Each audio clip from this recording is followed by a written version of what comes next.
ઘણા ભક્તોએ આ આજ્ઞાને યથાર્થ પાળી છે આ સત્સંગમાં. બોલો, કેટલાય એવા ઇતિહાસો છે. સગ્રામ ચતુર્થ વર્ણમાં ભલે જન્મો તો પણ સુરત આવતા હતા, રસ્તામાં હોનાનો તોડો પડ્યો હતો પણ લીધો નહીં, ધૂળ વાળી દીધી.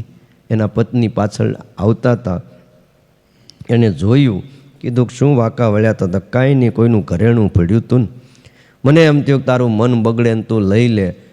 લોભે કરીને, સ્વાર્થે કરીને તો ભગવાનની આજ્ઞા લોપાય. કારણ કે પારકું દ્રવ્ય લેવું એ ધર્મ નથી. ધર્મ ના પાડે છે, નીતિ ના પાડે છે. તે તમે ધૂળ ઉપર ધૂળ શું વાળી, કે પારકું ધનને એને તો હું ધૂળ માનું છું. એટલે ધર્મ એણે પાળ્યો.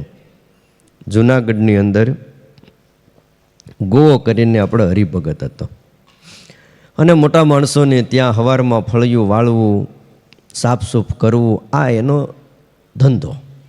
બહુ સારો ભગત, ગોવા ભગત કહેવાતા. અને એમાં એ વખતના કલેક્ટર સાહેબ એનો બંગલો વાળે. રોજ એનું નિયમ બંગલો વાળે અને સાફસૂફ કરી નાખે. બાથરૂમ છે, સંડાસ છે, જે કાંઈ હોય તે. એ વખતે ઓલા મોટા મોટા ખાડાઓ રાખતા, એટલે એ બધું સાફસૂફનો ધંધો. પણ સ્વામિનારાયણ ભગવાનનો સત્સંગી નારાયણદાસ સ્વામી, એનો એને સત્સંગ થયેલો. નારાયણદાસ સ્વામી જુનાગઢમાં આપણું જે મંદિર છે ને, ત્યાં મંદિરની વાડીએ ગોવો સાફસૂફ કરવા જાતો. સાફ સફાઈ થઈ જાય પછી સાધુઓ એને કહે, ગોવા અહીં બેસ, બે ભગવાનની વાતો કરીએ. ત્યારે આને બહુ સારું લાગ્યું કે આજ દિવસ સુધી આ સમાજમાં ઘણા સાધુઓ થયા, ઘણા બ્રાહ્મણો છે, ઘણા ક્ષત્રિયો છે, બધું જ છે, પણ અમારી પાસે કોઈ બેહે નહીં, અને અમને કોઈ પાસે બેહવા દે નહીં. આ એક સમય હતો. અને તે દી ભગવાન સ્વામિનારાયણના સાધુઓએ એમ કીધું, ગોવા તું અહીં બે, અમે તને ભગવાનની બે વાતો કરીએ. ગોવાને બહુ સારું લાગ્યું અને કીધું, ગોવા આપણે કસ્તુરીની ખેતી કરી, કેસરની ખેતી કરી, પછી આવી અમૂલક ખેતી કરી હોય કેસરની, તો એને વાડ કરવી પડે કે ન કરવી પડે? કરવી પડે. હે ગોવા, અમૂલ્ય હીરો આપણને મળ્યો હોય તો આ જે ગટર હાલી જાય, એઠું પાણી ને બધું છે, એની અંદર એને નાખી દઈ ખરા? અરે મા બાપ, એવો કાંઈ અમૂલ્ય હીરો એને કાંઈ આમાં થોડો નખાય પાયખાનામાં? તો ગોવા, આ મનુષ્ય દેહ છે ને, એ અમૂલ્ય રતન જેવો છે. એનાથી ધર્મનું પાલન કરવું જોઈએ, ભગવાનની ભક્તિ કરવી જોઈએ. અરે મા બાપ, હું ઈચ્છું છું પણ મારો સ્વીકાર કરે કોણ? મને લોકો અડતાય નથી, મારાથી 70 ગાઉ છેટા રહીશ. સ્વામી કે અમે તને કંઠી પહેરાવીએ, તને ભગત કરીએ, રોજ મંદિરે આવતો જા. હા, અને બોલો, એ ગોવાને કંઠી નારાયણદાસ સ્વામીએ પહેરાવી. અને નારાયણદાસ સ્વામી એમના ગુરુ, અને એવો સત્સંગી થયો, ન પૂછો વાત. પાછો ઢોલ વગાડવાનું કામ પણ કરે આ ગોવા ભગત. અને નિયમ કર્યો હતો કે ઢોલ વગાડવા કોઈના લગ્ન પ્રસંગમાં, ક્યાંક બીજા પ્રસંગમાં જવાનું થાય તો પહેલાં જુનાગઢ આવવું, અને જુનાગઢ મંદિરના ચોકમાં આવીને બરાબર ઢોલ વગાડે.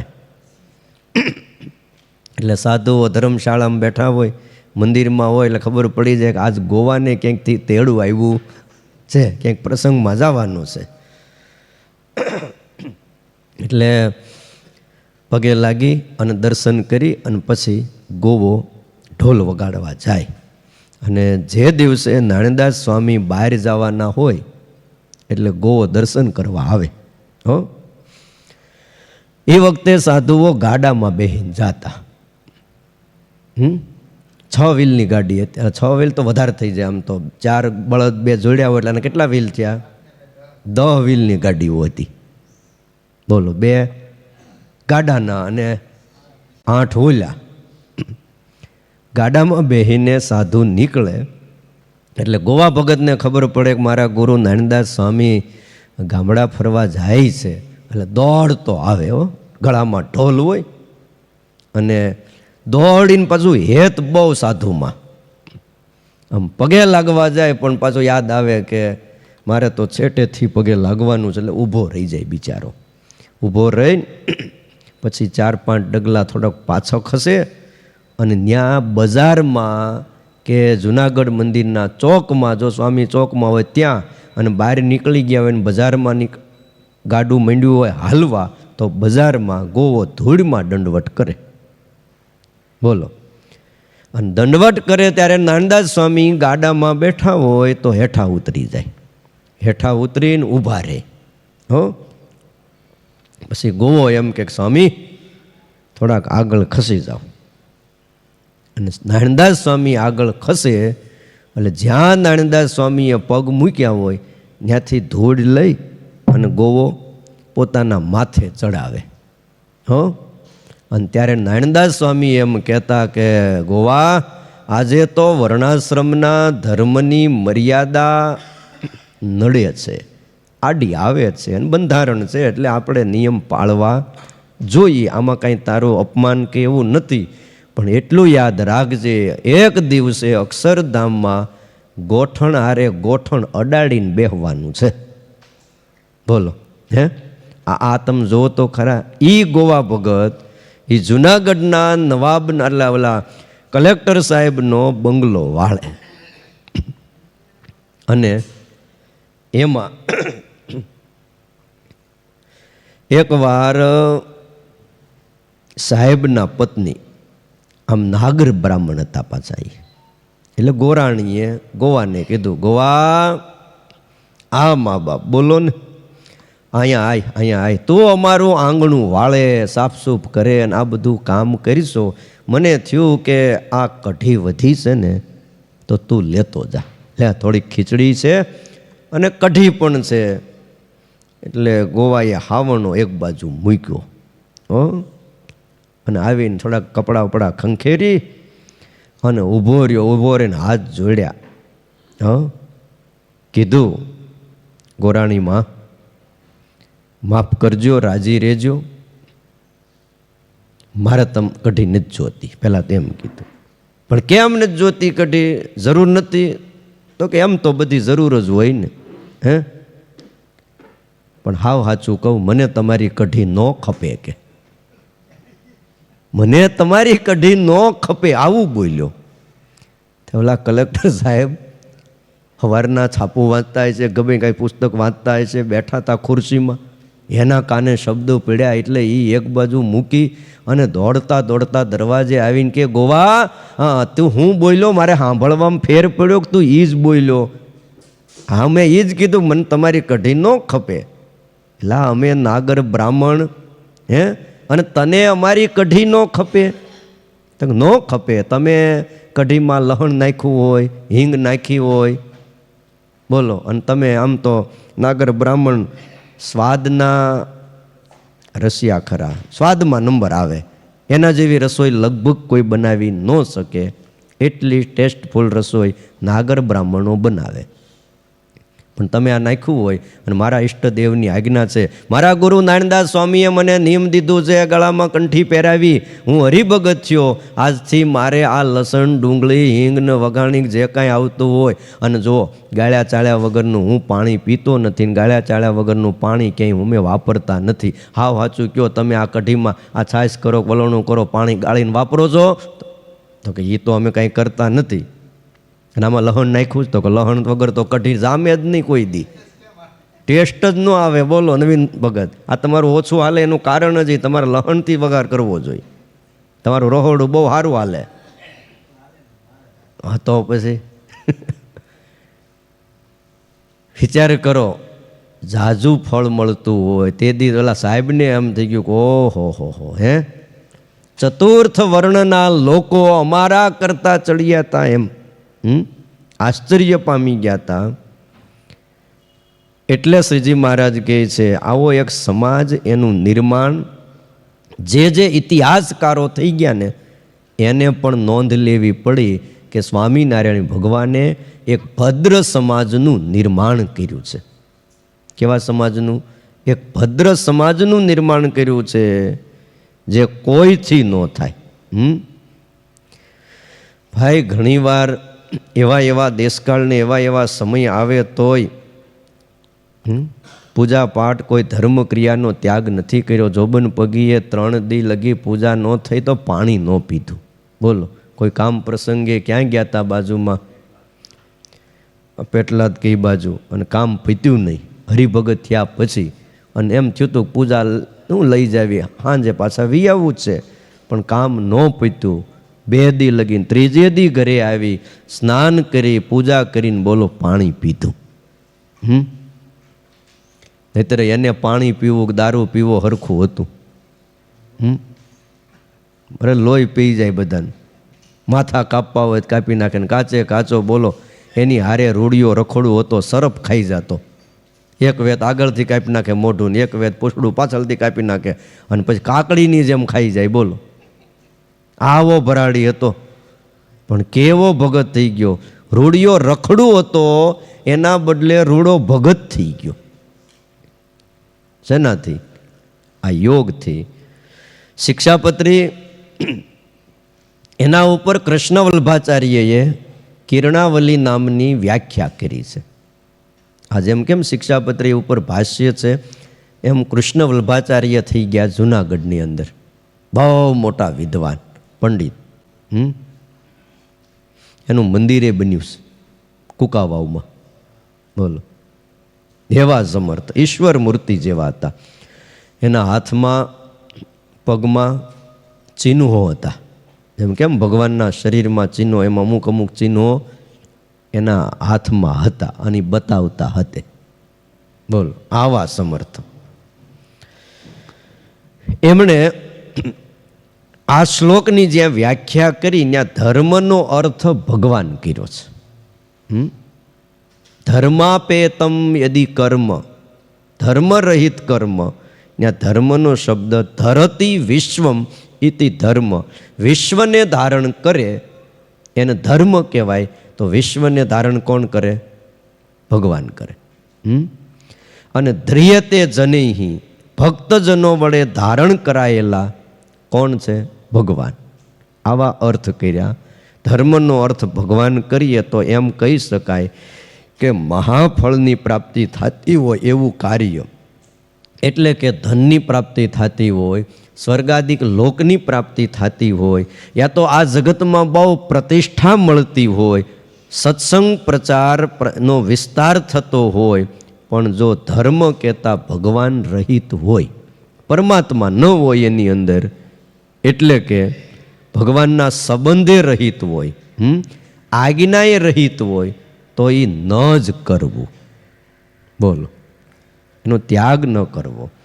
કારણ કે ધર્મ એટલે ભગવાન, અને ભગવાન જ ધર્મ, અર્થ, કામ અને મોક્ષ 4 પુરુષાર્થને દેનારા છે.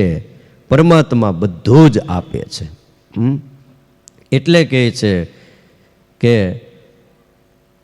ધર્મ કરવો મહાફળ મળતું હોય, પણ જો એની અંદર નીતિ ન હોય, અધર્મ હોય, તો એનો ત્યાગ કરવો. રાજા પરીક્ષિત મહાજ્ઞાની હતા, વિદ્વાન હતા, સંસ્કારી હતા, પણ એનાથી એક મહાન પાપ થઈ ગયું, એક કર્મ થઈ ગયું.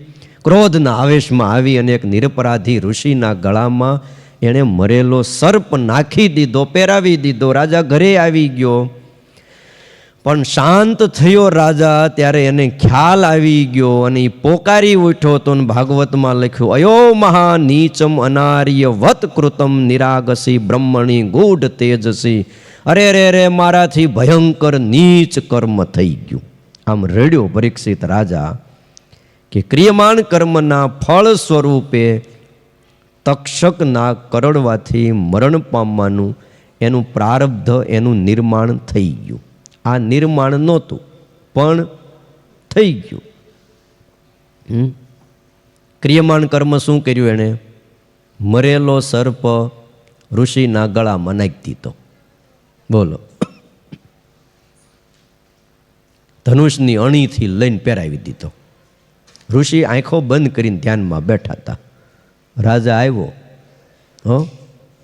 ઋષિને ખબર નથી, પણ મનમાં એમ થયું રાજાને કે હું આવ્યો અને ઋષિએ મને કાંઈ આગતા સ્વાગતા કરીને બોલાવ્યા ને કે કેવું જોઈને આવો આવો આવો દિલ્હીના મહારાજા આવો, અહીં બેહો. કંઈક પાણી પાવું જોઈએ, હાર પહેરાવવું જોઈએ, પાનબેડા દેવા જોઈએ, જે તે આગતા સ્વાગતા થતી હોય તે, પણ કાંઈ ન કર્યું. એટલે રાજાને ક્રોધ ચડ્યો. હવે તમે વિચાર કરો, કોઈ આંખો બંધ કરીને બેઠા હોય ધ્યાન ભજનમાં, આપણે એવી અપેક્ષા રાખી કે અહીં કંઈક મને મળે, તો એ ખોટું છે ને એમાંથી દુઃખ સિવાય બીજું કાંઈ ન નીપજે. ઋષિના ગળામાં સાપ પહેરાવી દીધો તો ઋષિએ સાપ નથી દીધો પાછો, એ વાત સમજજો. ઋષિ કાંઈ નથી બોલ્યા, એક શબ્દ ન બોલ્યા, એમનો આંખો બંધ કરીને બેઠા જ રહ્યા. આપણા ગળામાં કોઈક દોવડું નાખે ને તો આપણે ઊભા થઈ જઈએ, માનસી પછી કરશું, આ આવ્યું હું ગળામાં. પણ એના ઋષિના પુત્ર, શમીક ઋષિનો પુત્ર, એ 15 વર્ષનો છોકરો સ્નાન કરવા ગયો તો નદીએ, ત્યાં કોઈએ કીધું તારા પિતાના ગળામાં રાજાએ મરેલો સર્પ નાખ્યો. ન્યા જળમાં ઊભા ઊભા હાથમાં જળ લઈ અને સંકલ્પ કર્યો, મારા પિતાના ગળામાં સર્પ નાખનારનું 7 દિવસમાં તક્ષક નાગના દંશથી મૃત્યુ થાવ. લ્યો, જે સાપ નાખ્યો છે એ સાપની જ્ઞાતિમાં તક્ષક નાગ મહાભયંકર. એ કરડે એટલે આ દુનિયામાં કોઈની પાસે કોઈ ઔષધ છે નહીં. સૌથી મોટા ભાઈ એનું નામ શેષ, જેને શેષ નારાયણ કહેવાય. હજારો ભાઈઓ છે આ બધા, કેટલા હજારો, પણ શેષ નારાયણ સૌથી મોટા. એણે જોયું કે મારા બીજા બધા જ ભાઈઓ ક્રોધીલા છે અને મારે આની ભેળું રહેવું નથી. એટલે એ પાતાળમાં વૈયા ગયા અને ત્યાં જઈને એણે બહુ તપ કર્યું, બહુ તપ કર્યું. તે ભગવાન નારાયણ પ્રસન્ન થયા અને વરદાન દીધું કે આજથી તારા ઉપર હું શયન કરીશ. બોલો, તેથી ડનલોપના ગાડલાની શોધ નહોતી થઈ. એટલે પોચું ગાડલું ક્યાંથી કાઢવું? એટલે ભગવાને શું કર્યું? આ શેષની શૈયા કરી. બોલો, અને સમુદ્રમાં પોઢ્યા હોય અને ઉપર પાછી સહસ્ર ફેણાઓ આમ કરીને આમ, એટલે છત્રીનું કામ કરે. અને પાછો કોઈ નામ ન લે, કોઈને એમ ન થાય કે આ ખાટલો લઈ જાય. કોઈ નામ, કોઈ સંકલ્પ સુધા ન કરે. બોલો, અને પરમાત્મા એની ઉપર પ્રસન્ન થયા. અને બીજા બધામાં એમાં તક્ષક બહુ ક્રોધીલો, એ સાપ દેવાઈ ગયો, તક્ષકથી એનું મૃત્યુ થાવ. જો તમે વિચાર કરો, એણે ભગવાનને એવી પ્રાર્થના નહોતી કરી પરીક્ષિતે કે હે પરમાત્મા, મારા દાદા અર્જુન, તમે બંને આમ તો મામા પોઈના દીકરા ભાઈ થતા હતા, વળી તમે બંને સાળો બનેવી થતા હતા, એ હિસાબે તમે જુઓ તો મારા હાવ નજીકના હગા કહેવાવ. અને મારા દાદા અર્જુન, એના તમે એ તમારા પરમ ભક્ત હતા, તમે એનો રથ હાંક્યો હતો, ગર્ભવાસમાં તમે મારી રક્ષા કરી હતી, તમે શક્તિમાન છો, મને આ ગુનામાં માફી મળે એવું કરો. આવું પરીક્ષિતે કીધું નહીં. અને કીધું હોત તો કરત કે નહીં ભગવાન? બોલો, પણ નહીં. એણે એવું કીધું કે ભવિષ્યમાં હું આવો ગુનો ન કરું, એનું સોગંદનામું કરું છું. મને દંડ મળવો જ જોઈએ. કે બોલો, મને દંડ મળવો જ જોઈએ. મેં નીચ કર્મ કર્યું છે. બ્રાહ્મણના, ઋષિના, એક સંતના ગળામાં મેં સર્પ નાખ્યો છે, મને આનું ફળ મળવું જોઈએ. અને એમ કહેવાય છે કે રડતો તો રાજમાં, ત્યાં ઓલા સ્નાન કરવા ગયેલા એ ઋષિપુત્રો એ આવીને ઋષિને વાત કરી. તો બીજાઓએ કીધું કે તમારા પુત્રએ રાજાને શાપ દીધો. ત્યારે ઋષિએ એના દીકરાને પાસે બોલાવીને કીધું, બેટા તે આ બહુ ખોટું કીધું છે. રાજા એ ઈશ્વરનો અંશ કહેવાય, અને આપણે સાધુ સંતો ઋષિ હોઈએ તો એ સહન કરવાનું હોય. તે શાપ દીધો અને રાજા મૃત્યુ પામશે, અને રાજા વગરની પ્રજા કોઈ દી સુખી થાય નહીં. ચોર લૂંટારા વધી જાય, ગુનાઓ વધી જાય, તમને જે લાગતું હોય તે. હા, એ ગમે એવા કાયદા કડક લાવે. કદાચ મંદી આવી જાય ને તેજી બંધ થઈ જાય ને મંદી ખૂબ વધી જાય તોય કોક ઉપર જોઈ, એ જો ન હોય તો ભાઈ કેટલો આંતક વધી જાય એ તો જે પછી રહ્યા હોય એને ખબર પડે. ઋષિએ કીધું ખોટું કર્યું તે બેટા, પણ જા, મનુષ્ય દેહ છે ને એ વારે વારે મળતો નથી. રાજાને આવો મનુષ્ય દેહ મળ્યો તો ઈશ્વરના અંશરૂપ, અને તે એનો નાશ કરી નાખ્યો. એના ધર્મ, અર્થ, કામ અને મોક્ષ એ 4 પુરુષાર્થ સિદ્ધ કરવાના હોય, એ પણ બાકી રહી જાય. પણ એને સમાચાર તો આપી દે, હાથ દીમાં મૃત્યુ છે, એટલે એને હાથ દીમાં કંઈક બિચારાને કરવું હોય તો કરી લે. ત્યારે શમીક પુત્ર એવું બોલ્યો કે જે રાજાને મેં શાપ દીધો છે, કયું મોઢું લઈને હું એની આગળ ઊભો રહું કે. પછી બીજા બ્રાહ્મણ પુત્રોને મોકલ્યા અને રાજમાં જઈને રાજાને કીધું, રાજન, શમીક ઋષિના ગળામાં સર્પ નાખ્યો, એના પુત્રએ તમને શાપ દીધો છે કે 7 દિવસમાં તમારું તક્ષક નાગથી મૃત્યુ થશે. ત્યારે રાજા બહુ રાજી થઈ ગયો કે બસ, મને મારા કર્મનો દંડ મળવો જ જોઈતો હતો, ફળ મળવું જ જોઈતું હતું, અને મને મારું ફળ મળી ગયું છે. એ બહુ રડ્યા હતા ને રડતા રડતા બોલ્યા હતા, અદ્યૈવ રાજ્યમ બલમ વૃદ્ધકોશમ પ્રકોપિત બ્રહ્મકુલાનલો મે દહતો ભદ્રસ્ય પુનર્ન મે અભૂત પાપી યસી ધી દ્વિજ દેવ ગોભ્ય. મેં કરેલા ઋષિના અપમાનના કારણે અલ્પ સમયમાં જ પાછું ન ઠેલી શકાય એવું દુઃખ એ મારા ઉપર પ્રાયશ્ચિત રૂપે આવે. આમ રડતા રડતા એ બોલ્યો, જેનાથી આવું કાર્ય ફરીને હું ન કરું. અને એવું બોલ્યા કે બ્રાહ્મણના ક્રોધરૂપી અગ્નિથી મારું આ વિશાળ દિલ્હીનું રાજ હસ્તિનાપુરનું એ નાશ પામી જાઓ. મારું જે કંઈ બળ છે, મારી જે કંઈ સમૃદ્ધિ છે, અરે કોષના ભંડારો છે, એ બ્રાહ્મણના ક્રોધરૂપી અગ્નિથી ખાખ થઈ જાઓ. જેણે કરીને બ્રાહ્મણો, દેવો, ગાયું, સંતો, ભક્તો એના પ્રત્યે મને ક્યારેય આવી બુદ્ધિ ન હુજે. આ અમથા અમુક રાજા ન થયા હોય, એની અંદર હોય, પણ ક્યારેક ક્યારેક કંઈક એનું પૂર્વનું એવું કર્મ એની પાસે કામ કરાવતું હોય છે. એટલે પરીક્ષિતે પોતાના ક્રિયમાણ કર્મનું ફળ કહેતા પ્રારબ્ધ હામી છાતીએ ભોગવી લીધું અને મોક્ષ પામ્યો છે. કેટલા દીમાં? 7 દીમાં મોક્ષ પામ્યો. પણ એના કાંઈક ઉપાય કરવા ગયો હોત ને કંઈક બીજું કરવા ગયો હોત, એ થાય જ નહીં. કર્મ થઈ ગયું એટલે એને ભોગવવાનું. એ દિવસે કોણ હાજર હતા ખબર? વ્યાસ ભગવાન સ્વયં હાજર હતા. મોટા મોટા ઋષિઓ પણ હતા. નારદજી હતા, પરાશર હતા, બધા જ ઋષિઓ હતા. અને પરીક્ષિતને જ્ઞાન દેનારા સુખદેવજી પણ હતા. અને એણે ભાગવતની કથા પણ સંભળાવી. અને અંતે એમ કહેવાય છે કે ભગવાનનું સાક્ષાત 7મા દિવસે દર્શન પણ થયું. પણ ઓલું જે કર્મ હતું ને તક્ષક નાગનો દંશ થાય તો એ થયો ને થયો.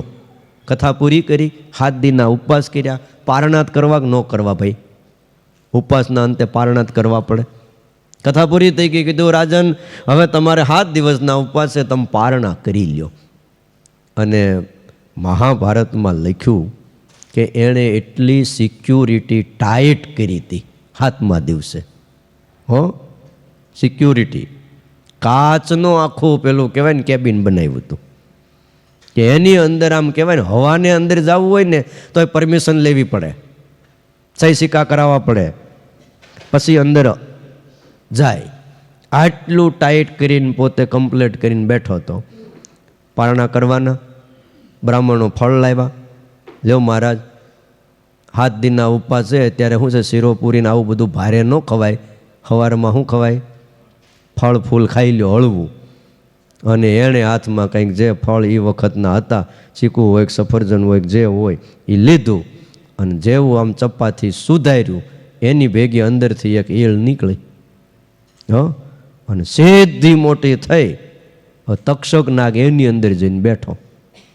તમે કયો છે હવાય ન જાય, લો આટલું ટાઈટ કરી દીધું હતું, પણ છેલ્લે એમાંથી તક્ષક નાગ નીકળ્યો, ડંખ માર્યો, પારણા થઈ ગયા. કોઈ ન છોડે, બધું જ હતું. કથા સાંભળી, મોક્ષ થયો, પણ પ્રારબ્ધ તો ભોગવવાનું જ રહ્યું છે. એટલે ડાયા માણસોએ બહુ વિચારીને કામ કરવું તો સુખી થવાય એમ છે. અને ઘણીવાર આપણને એવું દેખાય છે કે ધર્મીના ઘેર ધાડ અને અધર્મીના ઘેર વિવાહ, આવું પણ કહે. ધર્મીના ઘેર ધાડ હોય અને અધર્મીના ઘેર તમે જુઓ તો રોજ આમ લગ્ન જેવો માહોલ હોય છે. પણ જેવું વાવે એવું લણે, જેવું કરો એવું પામો, જેવી કરણી એવી પાર ઉતરણી, એમ કહેવાય છે. જો જસ કરહી સો તસ ફલ ચાખા. તુલસીદાસજી એમ કહે છે, જો જસ કરહી, જો જેવું કરે સો તસ ફલ પાવા. આપણા બધાનો પ્રત્યક્ષ અનુભવ એવો છે કે આપણે નજરો નજર એવું જોઈએ છીએ કે જે માણસ ન્યાય, નીતિ અને ધર્મથી ચાલે છે, જગતમાં એ દુઃખી થતો દેખાય છે. દેખાય છે કે નહીં? પણ એ અંદરથી દુઃખી નથી, પણ દેખાય છે. અને કાળા બજાર કરતા હોય, લાંચ લેતા હોય, રૂશ્વત કરતા હોય, એને ઘેરે બંગલા, મોટર, ગાડી, સુખ ને સમૃદ્ધિ આ બધું જ છે. બોલો. હા, અને પાછા લાંચ લે તો કંઈ થોડી ન લે હો ઘનશ્યામભાઈ. હા, આપણે તો 1000 રૂપિયા દેવા હોય તો એ કઠણ પડતા હોય, એને તો લાખથી શરૂ થાય, પછી જેવું કામ. બોલો. અને પાછું આપણને તો ઘણીવાર એમ થાય કે માગતાય શરમ ન આવે એમ. અને આના જેવા દુનિયામાં કોઈ ભિખારી નથી મોટા. મોટી આમ કહેવાય ને ઓફિસોમાં બેઠા હોય, ઊંચી પોસ્ટ ઉપર હોય, અને ન્યા જઈને ભિખારા વેળા કરતા હોય પાછા. અને પાછા વટથી લે, તમારે આ ઘટે છે, તમારે આ વસ્તુ નથી, એટલે તમારે દેવા જ પડે. તો ભાઈ ઘટે છે તો કામ જ ન કરો ને, પણ ખોટું જ છે તો કામ શું કામ કરવું જોઈએ? અને પાછ પૈસા આપો તો પાછ બધું સાચું થઈ જાય, બધું સાચું થઈ જાય. હો ભાઈ, તો એક કાગળનો જ આપણને એમ પાછા શું કે ખબર, જો કાગળ વગર તો કામ થાય નહીં, પેપર તો જોઈ જ બધા પાછા. પણ સુખી નથી. ઈશ્વર ઉપરથી આપણીથી ઘણીવાર શ્રદ્ધા ડગી જાય કે આવું ખોટું કરનારા સુખી, અને અહીં રોજ સવારના પોરમાં ધનુર્માસમાં આવીને માળા કરતા હોય, પણ તોય એને મેળ ખાતો ન હોય. થાય કે નહીં એવું? શ્રદ્ધા ઘણીવાર આપણી ડગે. પણ એટલું યાદ રાખજો, પરમાત્માએ જે નીતિ નિયમના કાયદાઓ ઘડ્યા છે ને, એમાં ક્યાંય ફેર નથી. હા, એ ભલે કરતા, પણ અત્યારે એનું શું થાય છે? પ્રારબ્ધ સંચિતમાં જમા થાય છે એ બધું. પણ એ જે દી પાકી જાહે ત્યારે એને ફળ આપશે. પુણ્યનું ફળ હંમેશા સુખ હોય છે અને પાપનું ફળ હંમેશા દુઃખ હોય છે. પણ છતાંય આ દુનિયામાં પાપ કરનારો માણસ જેમ પાપ કરતો જાય, જેમ ખોટું કરતો જાય, એમ સુખી જ થતો જાય. ભાઈ, એનું છે ને કર્મ સંચિતમાં જમા થતું જાય છે. અને ઓલો આજ રોજ માળા કરે, ભજન કરે, તીર્થ કરે, દાન કરે, વ્રત કરે, બધુંય કરે, તો એનું પુણ્ય છે ને એ કર્મના ખાતામાં શું થાય છે? જમા થતું જાય છે. ઓલું અત્યારે ભોગવાય છે. વિલંબ છે. જ્યાં સુધી પૂર્વે કરેલું પુણ્ય તપે છે ત્યાં સુધી કેટલીક વખત હાલમાં પાપ કર્મનો કોઈ હુમલો થતો નથી, એટેક ન થાય એના ઉપર. એક વસ્તુ ચાલુ હોય ત્યાં લગી ઓલા કર્મ આડા આવે નહીં. કબીરા તેરા પુણ્ય કા જબ તક હે ભંડાર. કબીરદાસ સંત થઈ ગયા. એણે એવું કીધું, કબીરા તેરા પુણ્ય કા જબ તક હે ભંડાર, તબ તક અવગુણ માફ હે, કરો ગુના હજાર. તારા પુણ્યના ભંડાર ભર્યા છે ને ત્યાં સુધી અવગુણ માફ હે, બધા 1000 ગુના કરી નાખો તમે પકડાવ જ નહીં અને કાંઈ ઘટે નહીં પાછું.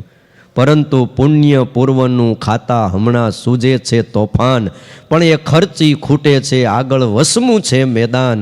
જીવડા માન માન રે માન, હજુ એ કેમ ન આવે શાન. જો એટલે હાલમાં કદાચ અનીતિ આચરનારો સુખી દેખાતો હોય અને નીતિમાં ચાલનારો દુઃખી દેખાતો હોય, પણ એને એના કર્મનું ફળ મળશે. પરમાત્મા ઉપરથી શ્રદ્ધા એ ડગવા દેવી નહીં. કર્મને ફળ આપવાનો કાયદો એ જુદી પ્રકારનો છે. છેલ્લી વાત કરી દો, ગામડામાં તમે કોઠી તો બધાએ જોઈ છે ને, અનાજ ભરવાની કોઠીઓ બહુ મોટી મોટી આવતી, ઉપરથી અનાજ નાખવામાં આવે અને કોઠીની નીચે એક બાકોરું, એને હાણું કહે, હાણેથી અનાજ કાઢવાનું. આ જૂનો શબ્દ આપણો, બરાબર.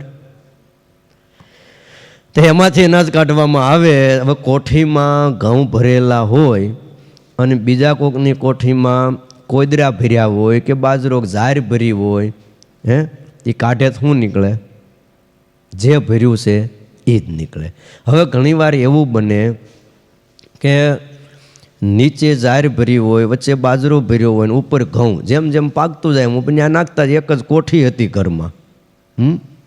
હવે ઉપરથી આમ જોઈ ઢાંકણું ખોલીને તો ઘઉં દેખાય અને નીચેથી કાઢીએ તો બાજરો કે ઝાર નીકળે. એટલે આમ કરીએ પૂર્ણ પણ ઊંધું જ પડે, સારું મળે જ નહીં. ત્યારે આપણને એમ થાય બાજરો ઘઉં દેખાય છે ને આ નીકળતું કેમ નથી? પણ ભાઈ બાજરો ખૂટવા જ દ્યો. અને ઘણી વાર આપણને નીચેથી આમ જોવો તો ઘઉં નીકળે, ઉપર જોઈએ બાજરો કે ઝાર હોય કે કોદરો હોય, પણ એ ખૂટે એટલે ઓલું ચાલુ થાય છે. એટલે પરમાત્માનો જે નિયમ છે, નીતિ છે, એ જુદા નથી. માટે વાલા ભક્તજનો, શ્રીજી મહારાજની આ આજ્ઞાને પાળવી અને ભજન કરવું. કેળ બાંધીને પૂર્વકર્મો છે ને એ સંચિતમાં જમા થયા હોય છે, એ મૂકવાના નથી. ડાયા માણસોએ ધર્મનો ત્યાગ કરવો નહીં, એટલી શ્રીજી મહારાજની આજ્ઞા છે. વિશેષ આપણે કાલે સાંભળશું.